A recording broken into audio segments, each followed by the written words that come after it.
आज के सेशन में टिके रहना है, क्योंकि आज के सेशन में हम आपके 5 से 7 नंबर आज के सेशन में भी आपको दिलवाएंगे।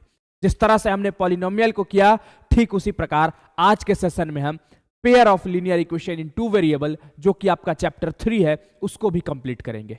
जैसा कि मैंने आपको कहा था, चैप्टर 2, चैप्टर 3 और चैप्टर 4 एक सेगमेंट में लेके आएंगे, तो ठीक उसी प्रकार आज के सेशन में हम चैप्टर 3 को समझने वाले हैं।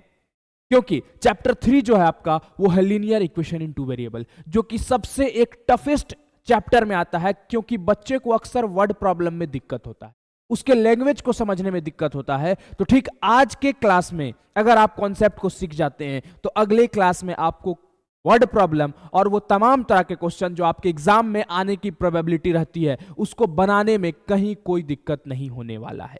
क्योंकि बच्चा, हम आपको नंबर नहीं दिलाएंगे, हम आपको कॉन्सेप्ट सिखाएंगे। मैं पहले ही बोलता हूं कि इतना अच्छा से हम आपको कॉन्सेप्ट सिखा देंगे कि आपको कोई भी क्वेश्चन ऐसा नहीं होगा जो आपके एग्जाम में नहीं बनेगा। बस इतना भरोसा रखना है कि मैं जो पढ़ाऊंगा वो आपको पढ़ना है, आंख मूंद करके एकदम बढ़िया से पढ़ते चलना है।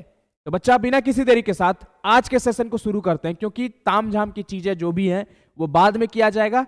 पहले क्वेश्चंस को, पहले कॉन्सेप्ट को सीखते हैं। आइए, हमारा जो चैप्टर है वो क्या है? Pair of linear equation in two variable है। सबसे पहले इसका मतलब समझते हैं। जो हमारा चैप्टर है, उस चैप्टर का नाम है pair of linear equation, linear equation in two variable.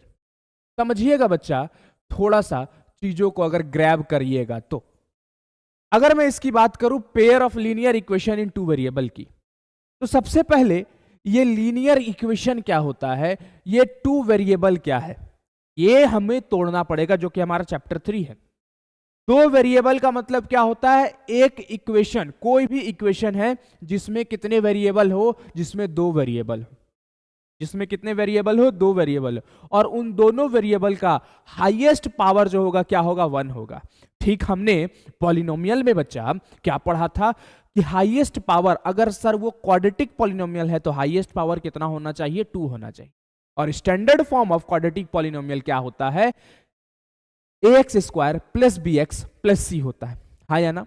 हमने ये तमाम तरह की चीजें पॉलिनोमियल में पढ़ा था। जिस भी बच्चे को पॉलिनोमियल में दिक्कत है वो जाके देख ले पॉलिनोमियल को।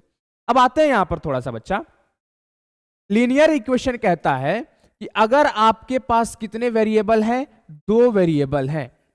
किसी भी इक्वेशन में अगर दो वेरिएबल हैं, दो वेरिएबल मतलब जैसे कि मान लिया जाए x है, मान लिया जाए y है। जैसे स्टैंडर्ड तो हम लोग x और y को ही लेके चलते हैं।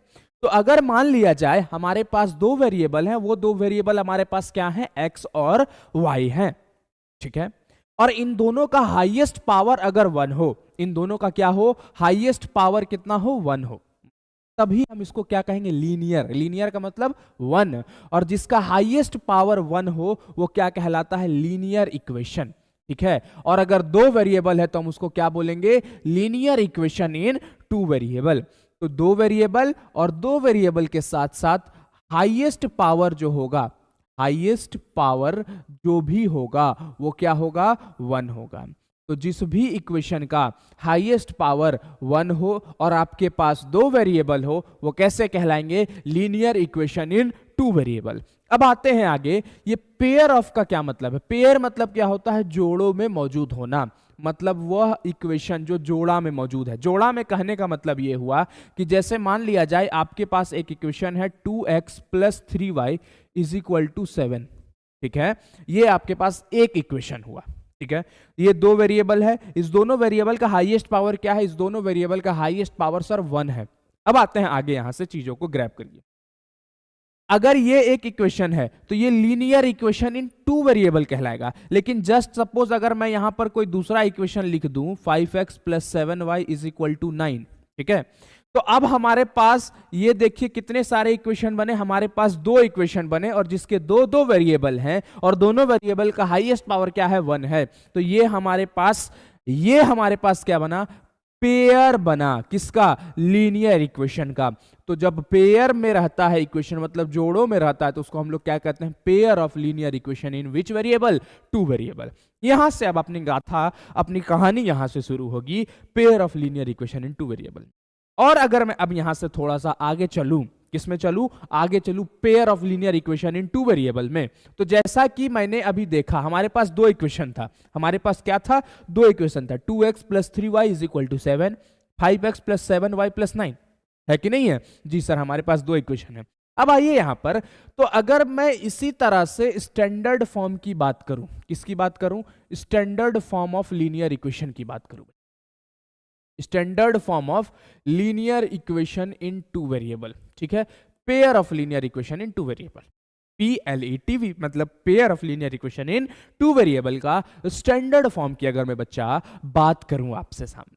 देख बच्चा, पहले चीज तो रिलैक्स हो, घबराओ मत, अब समझ रहे हैं तुम्हारे पास समय कम है, उस समय कम होने के कारण ये मत सोचना कि हम लोग नहीं कर पाएंगे, अब जो भी नहीं है, हाँ यार तू कर लेगा, 1 महीना है, रगड़ के मेहनत कर, जितना हो सकेगा मैं तुम्हारे लिए खड़ा हूं।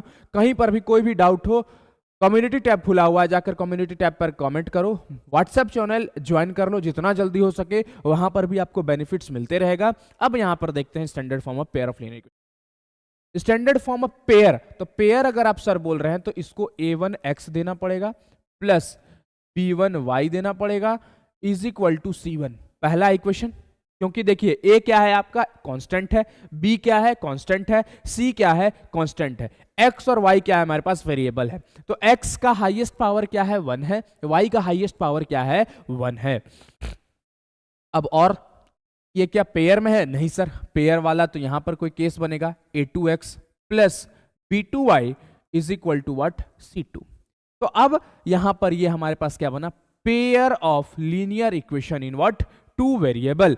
तो ये हमारा प्रॉपर स्टैंडर्ड फॉर्म हुआ pair of linear equation in two variable का। Linear equation in two variable भी समझ में आपको आ गया।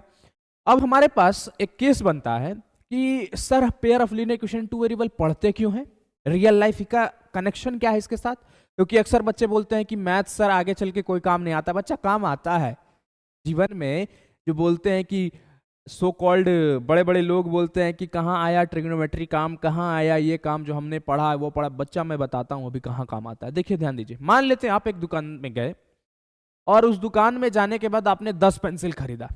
कितना पेंसिल खरीदा, 10 रुपए, 10 पेंसिल खरीदा, समझिएगा बातों को, 10 पेंसिल खरीदा आपने, 10 पेंसिल खरीदा और 4 रबड़ खरीदा, ठीक है, आपने दुकानदार को 500 रुपए दिए। जस्ट सपोज मान के चलना है 10 पेंसिल और 4 रबड़ खरीदा, कितने रुपए के दर से है मेरे को नहीं पता, 10 पेंसिल और 4 रबड़ खरीदा, आपने दुकानदार को कितना रुपए दिया, 500 रुपए दिया।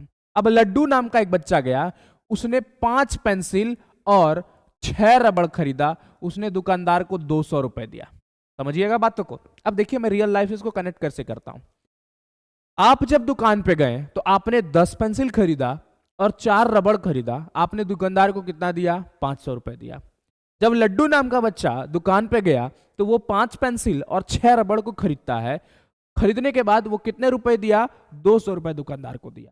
तो आपसे सवाल अब रिफ्लेक्ट होकर सवाल ये पूछा जाएगा कि ये बताइए पेंसिल और रबड़ का कॉस्ट, एक पेंसिल और एक रबड़ का कॉस्ट क्या है, मतलब एक पेंसिल और एक रबड़ का दाम क्या है, ईच पेंसिल और ईच रबड़ का प्राइस क्या है, ये बताइए। तो देखिए रियल लाइफ से कनेक्ट हुआ कि नहीं हुआ। कोई चलते चलते आपसे पूछ ले कि चल भाई तू 10 पेंसिल और 4 रबड़ खरीद लिया, 500 रुपया तू दुकानदार को दिया, मैं गया 5 पेंसिल और 6 रबड़ खरीदा, 200 रुपया दुकानदार को दिया, तो बता कितना दाम है पेंसिल और रबड़ का। रियल लाइफ से हमने कनेक्ट किया कि नहीं किया। ये तमाम तरह की चीजें को हम लोग सीखेंगे आज के सेशन। यही है रियल लाइफ का मैथ्स के साथ कनेक्शन और यही है इस चैप्टर का कनेक्शन। तो बच्चा कभी भी ये मत सोचना कि मैथ्स हमको आगे काम नहीं आएगा। जब तक रहोगे मैथ्स तुम्हारे साथ रहेगा। मैथ्स ही एक ऐसा सब्जेक्ट है जो तुमको रियल लाइफ से कनेक्ट करने सीख जाओगे जिस दिन, मैथ्स ही एक ऐसा सब्जेक्ट है जब तुम अगर रियल लाइफ से कनेक्ट करने सीख जाओगे जिस दिन, उस दिन मैथ्स समझ में आने लगेगा, अच्छा लगने लगेगा मैथ्स, क्योंकि मैथ्स रियल लाइफ से कनेक्शन वाला सब्जेक्ट है। चलो अब आगे बढ़ते हैं थोड़ा सा। जब हम लोग standard form of linear equation पे आते हैं तो actually linear equation in two variable का अलग अलग मेथड होता है इसको सॉल्व करने का, क्योंकि हम लोगों को एक्चुअल मतलब क्या है ना, हम लोगों का एक्चुअल मतलब है इस x और y का वैल्यू को निकालना। इस पेंसिल और रबड़ P और R, ये भी वेरिएबल है P और R। हमने 5 पेंसिल 6 रबड़, 10 पेंसिल 4 रबड़ खरीदा, तो एक पेंसिल एक रबड़ का दाम क्या है? तो ये P और R, ये X और Y, मतलब एक्चुअल मतलब इस लीनियर इक्वेशन में क्या है कि X और Y के वैल्यू को, मतलब वेरिएबल के वैल्यू को निकालना एक्चुअल मतलब है।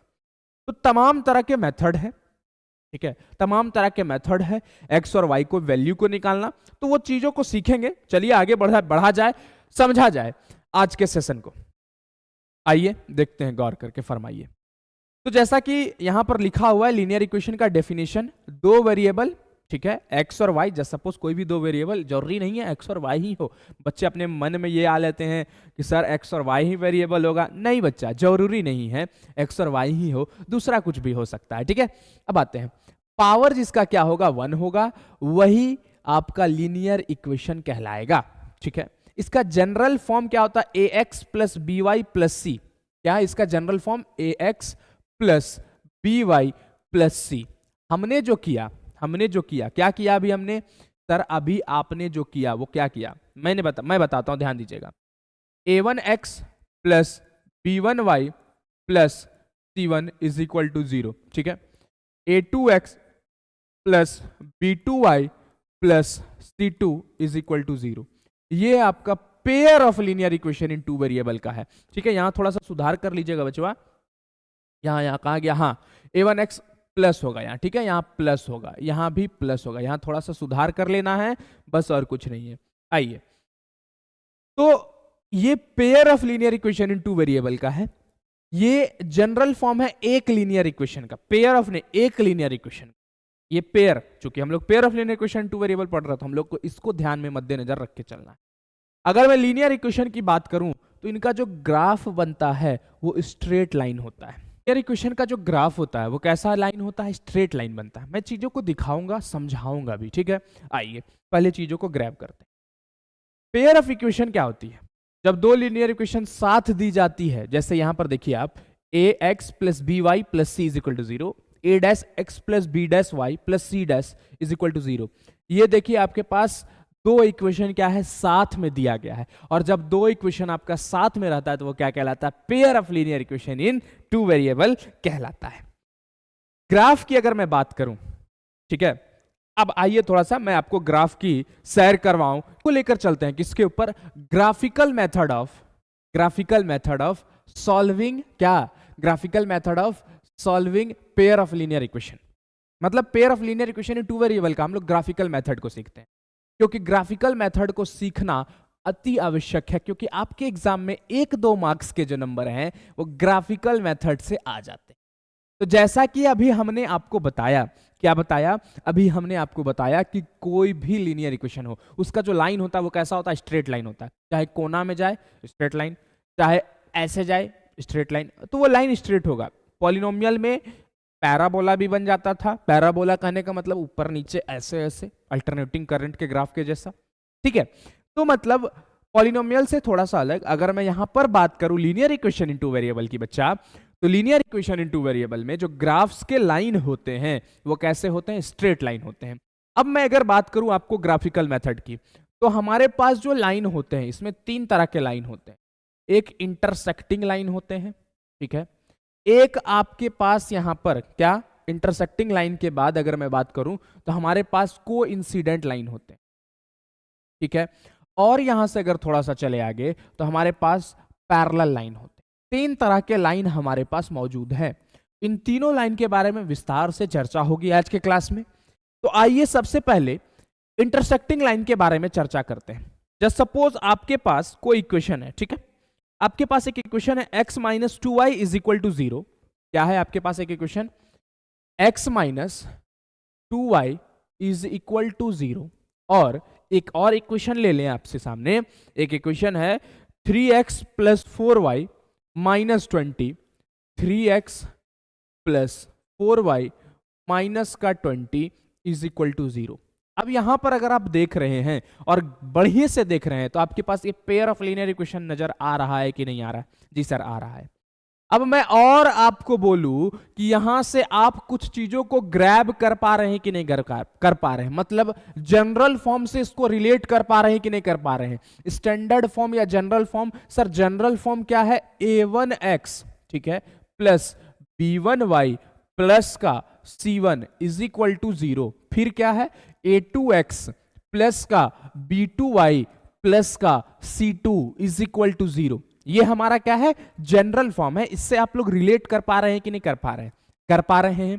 अब यहां से अगर बच्चा आए, अब मैं यहां पर देखूं तो यहां पर कुछ नहीं तो क्या है, 1 है, नहीं है कुछ तो 1 है।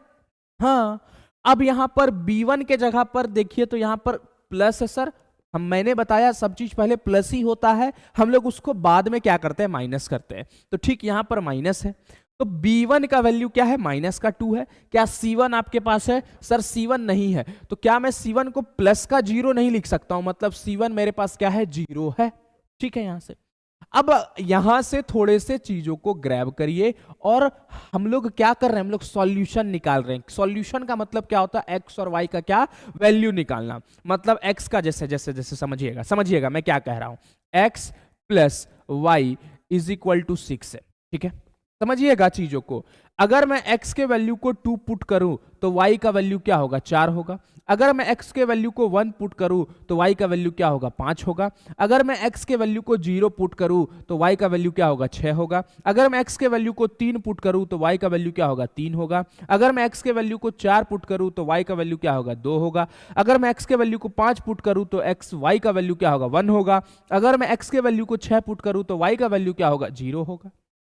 तो ये हमारे पास क्या है, x का वैल्यू 2 तो y का वैल्यू 4, ये सॉल्यूशन है। ये क्या है, सॉल्यूशन है। मतलब x का वैल्यू 2, y का वैल्यू 4, दोनों मिलके कितना लेके आ गया, 6 लेके आ गया। तो ये क्या है, सॉल्यूशन है। x का वो वैल्यू जो इक्वेशन को क्या कर सके, सेटिस्फाई कर सके। x और y का वो वैल्यू, मतलब वेरिएबल के वो वैल्यू जो सेटिस्फाई कर सके इक्वेशन को, वो उसके सॉल्यूशन कहलाते हैं। मतलब x का वैल्यू 1 और y का वैल्यू 1, 5 और 1 जुड़ के क्या हो गया, 6 हो गया। तो सेटिस्फाई किया कि नहीं किया, मतलब LHS RHS के इक्वल हुआ कि नहीं हुआ। तो ये इक्वेशन को क्या किया बच्चा, सेटिस्फाई किया। तो ठीक उसी प्रकार से अब हम लोग यहां पर जो सीखेंगे, ग्राफिकल मेथड से सॉल्यूशन को निकालना सीखेंगे। तो मेरा कहना यह हुआ कि आइए देखा जाए।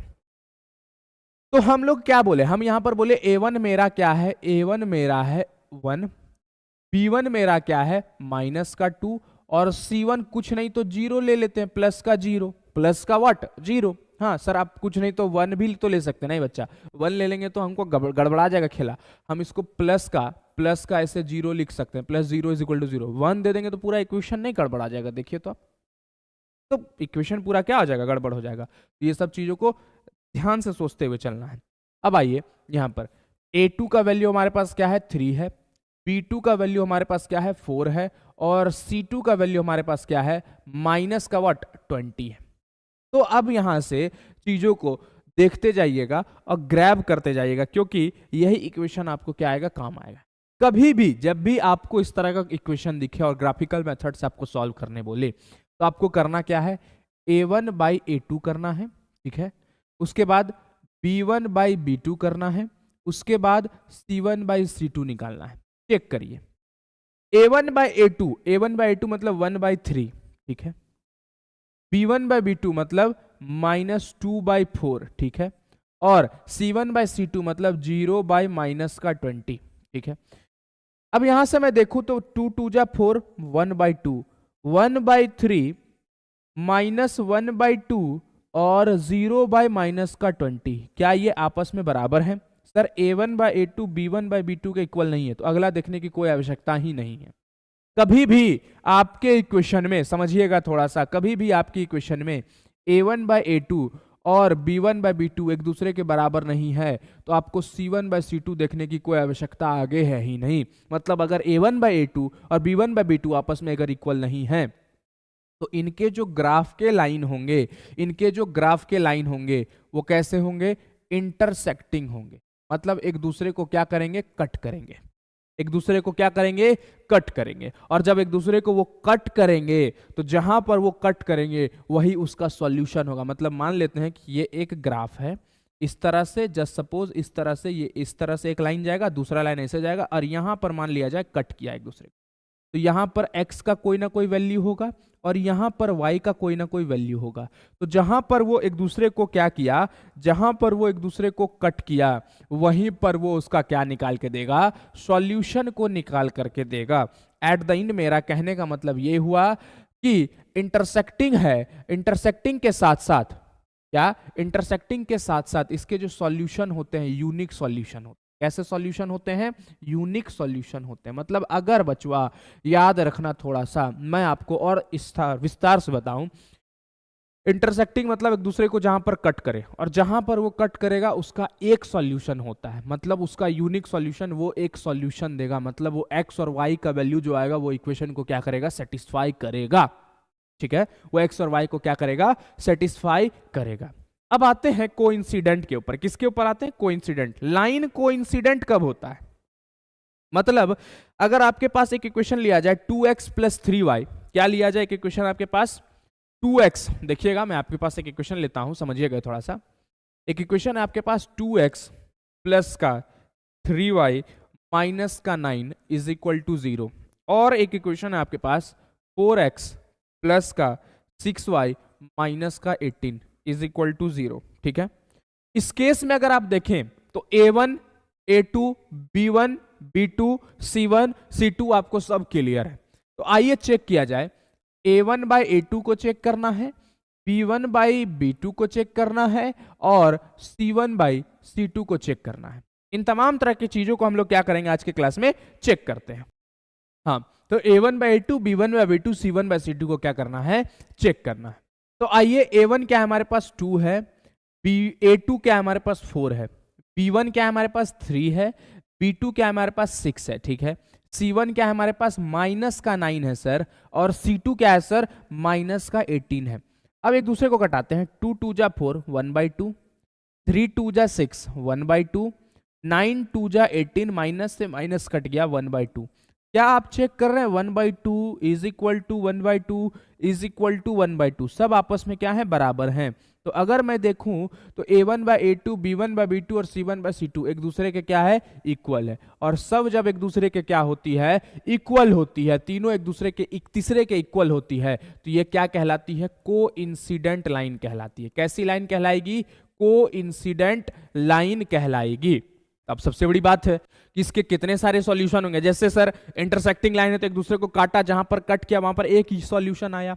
इसके जो लाइन होते हैं कोइंसिडेंट का मतलब होता है एक दूसरे के ऊपर क्या हुआ, चढ़ा हुआ। जैसे एक लाइन ऐसे गया, एक लाइन ऐसे है, और ये एक्स एक्सिस और ये कौन सा एक्सिस, वाई एक्सिस। एक लाइन ऐसे गया और दूसरा लाइन, अगर मैं बात करूं जस्ट सपोज देखिएगा, दूसरा लाइन ठीक इसके ऊपर इस तरह से गया, तो यहां पर दो लाइन है एक दूसरे के ऊपर, तो मतलब एक दूसरे को हर एक पॉइंट पर कट कर रहा है, यहां पर यहां पर यहां पर, मतलब हर एक पॉइंट पर ये कट करते जा रहा है। तो इसके जो ये होंगे इनफाइनाइटली मैनी सॉल्यूशन होंगे, इनफाइनाइटली मैनी सॉल्यूशन, बहुत सारे इसके क्या होंगे, सॉल्यूशन होंगे। मतलब एक्स और वाई का बहुत सारा सॉल्यूशन इसका होगा।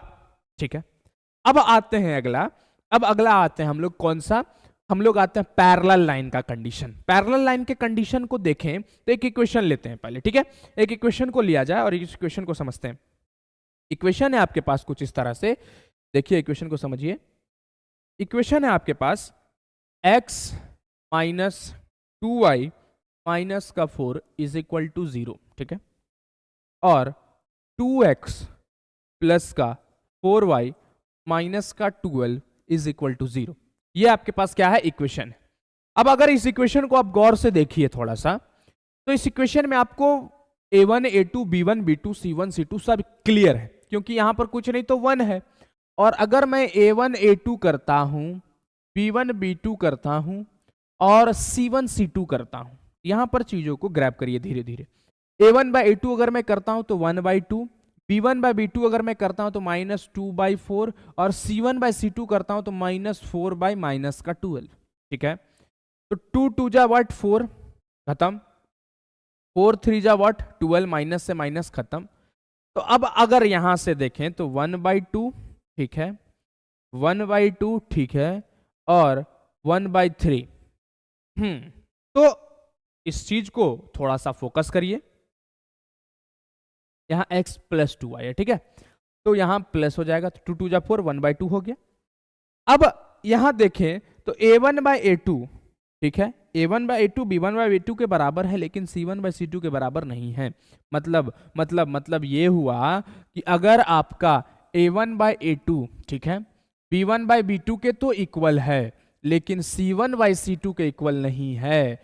अगर c1/c2 के इक्वल ये नहीं है बचवा, तो ये जो लाइन होंगे वो कैसे लाइन इसके बनेंगे, वो लाइन जो बनेंगे वो पैरेलल बनेंगे। कैसे बनेंगे? पैरेलल लाइन होंगे। पैरेलल लाइन का कहने का मतलब, अगर ये ग्राफ है तो एक लाइन ऐसे गया तो दूसरा लाइन ऐसे जाएगा, और जब एक दूसरे को कहीं पर कट नहीं किया तो क्या इसके कोई सॉल्यूशन होंगे? सर इसके कोई सॉल्यूशन नहीं होंगे। तो पैरेलल लाइन के कोई भी सॉल्यूशन नहीं होते हैं। नो सॉल्यूशन, पैरेलल लाइन के कोई भी सॉल्यूशन नहीं होते। तो ये कौन सा मेथड था? ये ग्राफिकल मेथड था। तो ग्राफिकल में 3 तरह के मेथड है हमारे पास। 3 तरह के मेथड कौन कौन से हैं? इंटरसेक्टिंग है, और कौन से हैं? कोइंसिडेंट है, और कौन से हैं? पैरेलल है। इंटरसेक्टिंग में बचवा मेरा शुगवा सब ध्यान दे, इंटरसेक्टिंग में a1/a2 अगर b1/b2 के इक्वल नहीं है तो आगे चेक ही नहीं करना है। वो सॉल्यूशन कैसे होंगे? वो सॉल्यूशन यूनिक सॉल्यूशन होंगे। दूसरा, पैरेलल में बचवा a1/a2 b1/b2 के तो इक्वल है, लेकिन c1/c2 के इक्वल नहीं है, तो इसके जो सॉल्यूशन होंगे नो सॉल्यूशन, कोई भी सॉल्यूशन नहीं होंगे। कॉन्सिडेंट कोइंसिडेंट में अगर मैं बात करूं तो कोइंसिडेंट में a1/a2 b1/b2 और c1/c2 आपस में सभी क्या हैं? इक्वल हैं। और सभी अगर आपस में इक्वल हैं, अगर सभी आपस में इक्वल हैं तो इसके सॉल्यूशन जो होंगे बहुत सारे सॉल्यूशन होंगे, क्योंकि इसके जो लाइन है एक दूसरे के ऊपर क्या है? चढ़े हुए हैं। हर एक पॉइंट पर एक दूसरे को क्या कर रहे हैं? कट कर रहे हैं। अब आते हैं थोड़ा सा अगला, जो अक्सर एग्जाम में पूछा जाता है, आपके एनसीईआरटी में भी सवाल है, क्या? कंसिस्टेंट और इनकंसिस्टेंट को लेके। कंसिस्टेंट और किसको लेके? इनकंसिस्टेंट लेके। तो सवाल बनता है कि सर ये सॉल्यूशन, ये इक्वेशन कंसिस्टेंट है कि इनकंसिस्टेंट है? तो आपको एक लाइन में समझा दें, जिसके सॉल्यूशन होंगे वो कंसिस्टेंट होंगे, जिसके सॉल्यूशन नहीं होंगे वो इनकंसिस्टेंट होंगे। फिर से, कंसिस्टेंट की अगर मैं बात करूं, किसकी बात करूं? कंसिस्टेंट की। तो कंसिस्टेंट क्या है? जिसके सॉल्यूशन होंगे, जिसके सॉल्यूशन होंगे वो क्या होंगे? कंसिस्टेंट होंगे, और जिसके सॉल्यूशन नहीं होंगे वो क्या होंगे? इनकंसिस्टेंट। इनकंसिस्टेंट की अगर मैं बात करूं तो इनकंसिस्टेंट क्या होंगे? जिसके नो सॉल्यूशन।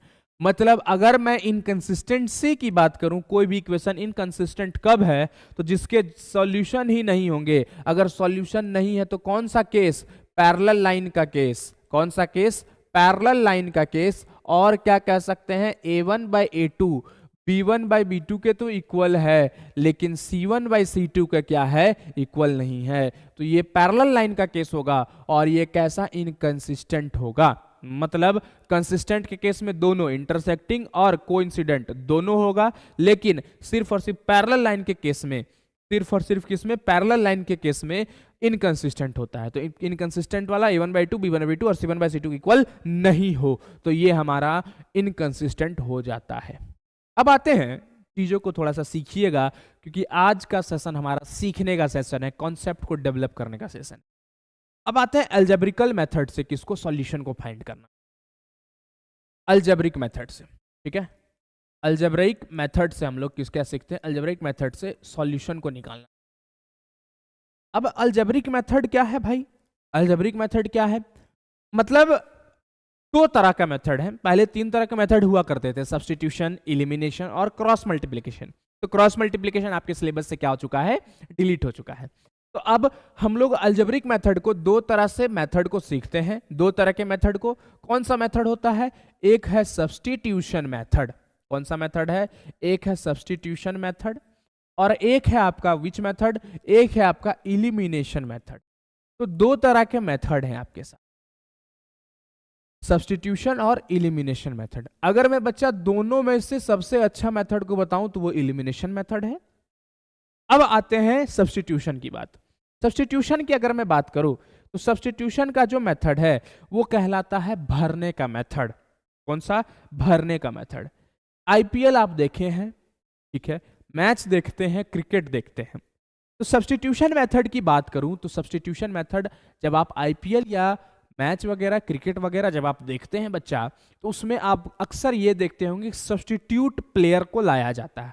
मतलब अगर मान लिया जाए कि विराट कोहली जस्ट सपोज चोटिल हो जाते हैं, तो उनके सब्स्टिट्यूट पे जस्ट सपोज कोई दूसरा को लाया जा सकता है। जस्ट सपोज भगवान न करे ऐसा हो, मतलब अगर कोई प्लेयर चोटिल होते हैं मैच के दौरान, तो उनके जगह पर दूसरे को लाया जाता है। आईपीएल में ये सिस्टम भी कर दिया गया है कि बॉलिंग आप कर रहे हैं तो जरूरी नहीं है आपको फील्डिंग पे भी उतरना पड़ेगा, तो आप सब्स्टिट्यूट उसका दूसरा भी उतर सकता है। तो सब्स्टिट्यूट का मतलब होता है के जगह पर, क्या होता है, के जगह पर। जैसे जैसे आपके सामने एक इक्वेशन लेते हैं, आपको समझ में आएगा तब दिखाते हैं आपको।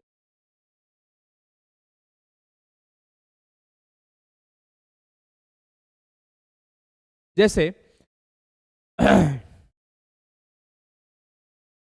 x plus y is equal to 7 और x minus y is equal to 3, ठीक है। आपके पास ये दो इक्वेशन है। जी सर, मेरे पास ये दो इक्वेशन हैं। अगर आप इस दो इक्वेशन को गौर से देखें तो ये pair of linear equation two variable है कि नहीं है? जी सर है।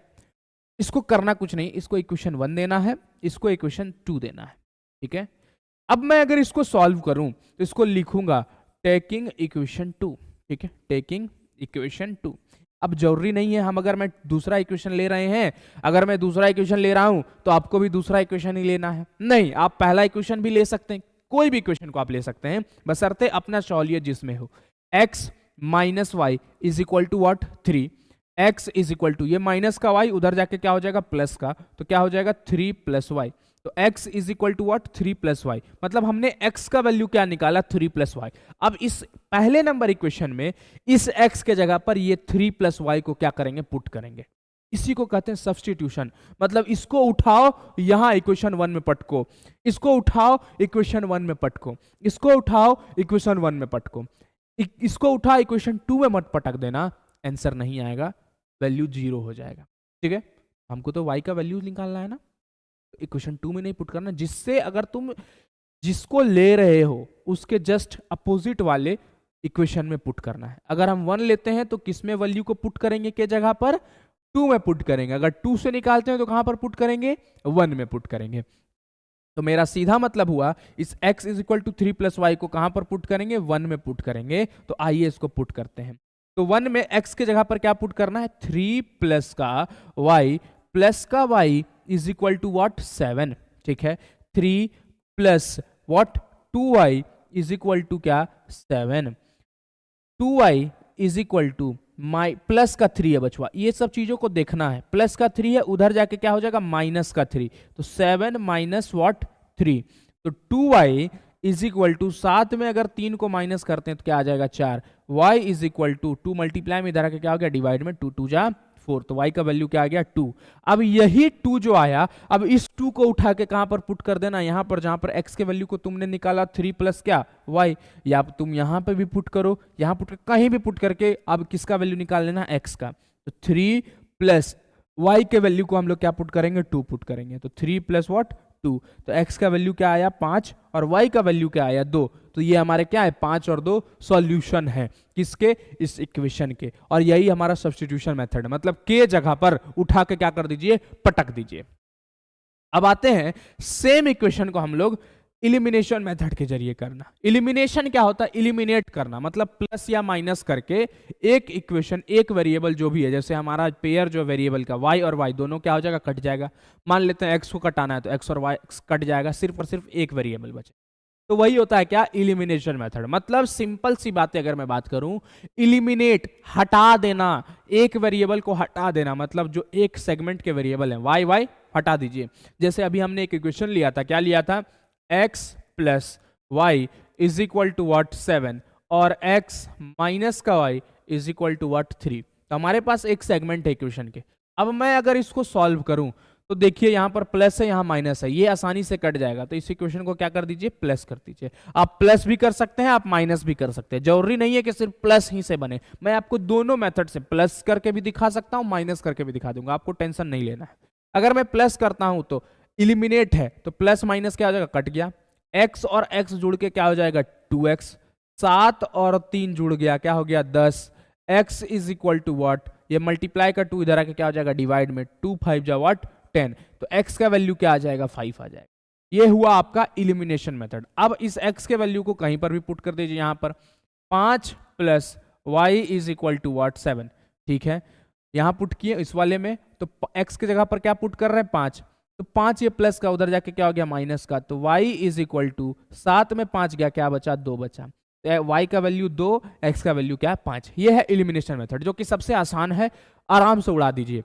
अब मैं आपको जैसा बोला था माइनस में भी करके दिखाता हूं, x प्लस का y is equal to what 7, और अगला x माइनस का y is equal to what 3, ठीक है। अब देखिए माइनस करते हैं, अगर मैं माइनस करूं तो इसको ध्यान रखना है कि माइनस के दौरान नीचे वाले जो भी वेरिएबल हैं, नीचे वाले इक्वेशन जो भी हैं, उनके पास जो साइन है वो चेंज होता है। जैसे यहां पर प्लस था तो ये क्या हो गया माइनस, यहां पर माइनस है तो माइनस माइनस क्या हो जाएगा प्लस, और यहां पर प्लस है तो यहां क्या हो जाएगा माइनस। बस ये सब चीजों को ध्यान रखना है, प्लस माइनस खत्म, ठीक है, प्लस और प्लस प्लस, अब y का ये साइन नहीं है माइनस, अब इसका y का कौन सा साइन बन गया प्लस, तो y और y जुड़ के क्या हो गया 2y, 7 में 3 गया क्योंकि 3 के साथ कौन सा साइन है माइनस का, 7 में 3 गया क्या बचा 4, y इज इक्वल टू, ये 2 मल्टीप्लाई का इधर आके क्या हो गया डिवाइड का, ये क्या बन गया 2, y का वैल्यू क्या आ गया 2 आ गया। अब y के वैल्यू को कहां पर पुट कर दो, यहां पर x प्लस y की जगह पर क्या पुट करते हैं 2 पुट करते हैं, is equal to what 7, x is equal to, ये प्लस का उधर जाके क्या हो गया माइनस का, 7 में 2 गया क्या बचा 5, तो हमारे पास 2 इक्वेशन बनकर आ चुके हैं बच्चों। तो ये था आपका क्या लीनियर इक्वेशन इन 2 वेरिएबल के कुछ कॉन्सेप्ट, जिसमें हमने ग्राफिकल मेथड को सीखा, जिसमें हमने अलजेब्रिक मेथड को सीखा। अब अगले में हम लोग वर्ड प्रॉब्लम को सीखें, ठीक है बच्चा। अब अगले में हम लोग क्या सीखेंगे, वर्ड प्रॉब्लम को सीखेंगे। अगले कॉन्सेप्ट वर्ड प्रॉब्लम को सीखेंगे, मतलब हम लोग जब क्वेश्चंस करेंगे ना, तो क्वेश्चंस के दौरान ही वर्ड प्रॉब्लम के क्वेश्चंस, जो कि अच्छे अच्छे लेवल के वर्ड प्रॉब्लम, क्योंकि मैं चाह रहा हूं कि आपको 2 सेगमेंट और लूं किसका, लीनियर इक्वेशन 2 वेरिएबल का। यही करते हैं, क्या करते हैं, एक में जो भी वर्ड प्रॉब्लम के अलावा जितने भी क्वेश्चन है वो तमाम तरह के क्वेश्चन करवा दे, और दूसरा सेगमेंट में लेके आए तो उसमें खाली वर्ड प्रॉब्लम करवाया, तो वो मेरे लिए बेस्ट रहेगा, मेरा जमीर भी उसमें रहेगा कि नहीं भाई मैंने पढ़ाया बच्चों को और एग्जाम में वो लड़ा, ठीक है। ऐसे एक वीडियो में करवा दूंगा तो मेरे को सही नहीं लगेगा, ठीक है बच्चा। और आप लोगों को एक चीज और बता दे थोड़ा सा, 300 सब्सक्राइबर ये परिवार है बच्चा, मेरे लिए सब्सक्राइबर नहीं है, ये मेरे लिए परिवार है। आप सभी को तहे दिल से अभिनंदन है मेरा, आप सभी को तहे दिल से धन्यवाद ये सपोर्ट बनाने के लिए, क्योंकि बच्चा ये 300 भी काफी मायने रखता है हमारे जीवन में, क्योंकि मैं एक छोटे लेवल का शिक्षक हूं, शुरू किया हूं अभी, और 300 लोग मेरे से जुड़े, 300 बच्चे मेरे से जुड़े, कहीं ना कहीं उनको कुछ ना कुछ अच्छा लगा होगा। तो इस 300 के परिवार को बनाने के लिए आप सभी का तहे दिल से अभिनंदन है, तहे दिल से सभी को मेरा प्रणाम है कि ये 300 के होने की खुशी में मैं आपको ऐसा देने जा रहा हूं कुछ जो पूरे YouTube के इतिहास में कोई नहीं दिया होगा। बच्चा मैं 300 सब्सक्राइबर मैं सोचा हुआ था कि जिस दिन मेरा 300 सब्सक्राइबर पूरा होगा मैं ये आके सॉर्ट आउट करूं अपने बच्चों के लिए, कि जो भी बच्चे अभी 9th में हैं, ठीक है, और जो बच्चे 10th में जाएंगे, मतलब जो 9th में है और 9th से वो किस में जाएंगे 10th में जाएंगे, तो जो बच्चे 9 से 10 में जाएंगे तो मैं उनको बता दूं कि आपके लिए मार्च से फर्स्ट फाउंडेशन बैच, 10th का फर्स्ट फाउंडेशन बैच मैं लेकर आ रहा हूं आपके लिए। तो जो भी बच्चे क्लास 9th के हैं और 10th में जा रहे हैं उनके लिए मैं फर्स्ट फाउंडेशन बैच 10th का लेकर आ रहा हूं, और वो भी फ्री ऑफ कॉस्ट, 1 रुपया नहीं लूंगा, और वो भी लाइव लूंगा, लाइव रात में आपका लाइव चलेगा, कभी भी वो शेड्यूल किया जाएगा, मैं आपको बता दूंगा प्रॉपर टाइम। तो जो भी बच्चे क्लास 9th के हैं 10th में जा रहे हैं उनको फर्स्ट फाउंडेशन बैच 10th का मिलने वाला है, वो भी बिल्कुल फ्री ऑफ कॉस्ट, मार्च से शुरू करेंगे और अंत तक आपको लेकर जाएंगे।